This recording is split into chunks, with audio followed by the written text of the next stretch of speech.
আসসালামু আলাইকুম বন্ধুরা, তোমরা সবাই কেমন আছো? আশা করি ভালো আছো। আমিও তোমাদের দোয়া এবং আল্লাহ তাআলার অশেষ রহমতে অনেকটাই ভালো আছি। তো দেখো আমি আজকে কি কাটছি, এখনও কিন্তু তেমন গাছে এগুলো আসলে হয়নি বা তেমন ফলেনি। আর এটা কিন্তু খাওয়ার মতো হয়নি এখনও, আর একটু হবে। তো এটার নাম কি বলো তো? তোমাদের এলাকায় কে কীভাবে এটাকে চেনো, কী নামে চেনো? এটা কিন্তু আমাদের এখানে বলে সজনের ডাঁটা। তো সজনের ডাঁটা কিন্তু অনেকেরই খুবই প্রিয়, আমারও খুব প্রিয়। এটা কিন্তু আরেকটু মোটা হলে ভালো হয়। তো আমাদের এখনও আসলে সেরকমভাবে মোটা হয়নি। তো তারপরেও আমার কিনে নিয়ে এসেছে আপনাদের ভাইয়া বাজার থেকে অল্প একটু। আসলে রোজার মধ্যে একই রকম তরকারি খেতে খেতে আর ভালো লাগে না।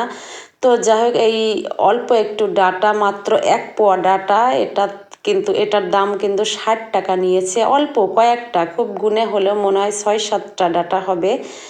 তো যাই হোক, আমি এর মধ্যে একটা আলু লম্বা করে এরকম ফালি করে দিয়ে নিয়েছি। দিয়ে তারপর আমি সুন্দর করে পরিষ্কার করে ছুলে এটাকে কেটে নিয়েছি।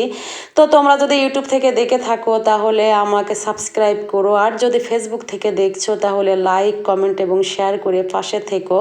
তো আমি সজনের ডাঁটা, আলু সুন্দর করে কেটে ধুয়ে পরিষ্কার করে ধুয়ে নিয়েছি। তো আমি এখানে একটা কড়াইয়ের মধ্যে কিছুটা সরিষা, কাঁচামরিচ, জিরা এবং পেঁয়াজ আর যে কয়েক কোয়া রসুন আমি বেটে নিয়েছি। তবে বলে রাখি, আসলে সজনের ডাঁটাতে কিন্তু একটু সরিষা বেটে দিতে হয় বেশি করে। তো তাহলে ভালো লাগে আর ঝোলটা একটু ঘন হয়, টেস্টটাও সুন্দর আসে যদি যে সরিষা বাটা দেওয়া হয়।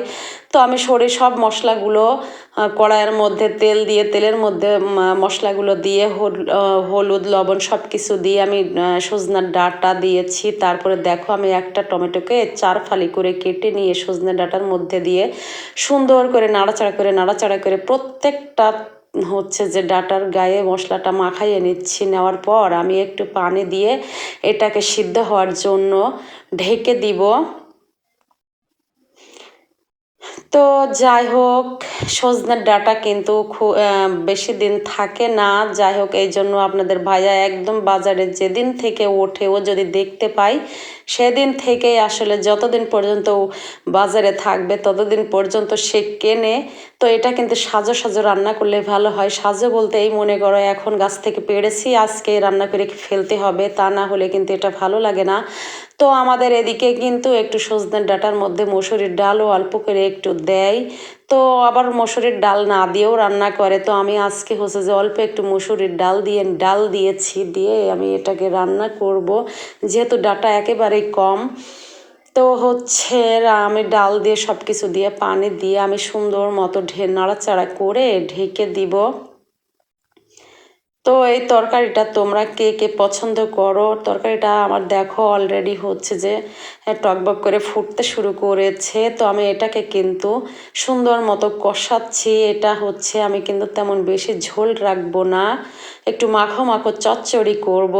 তো আমি দেখে নিচ্ছিলাম যে আসলে সিদ্ধ হয়েছে কি না। তো বুঝতে পারছি যে আর একটু হতে হবে।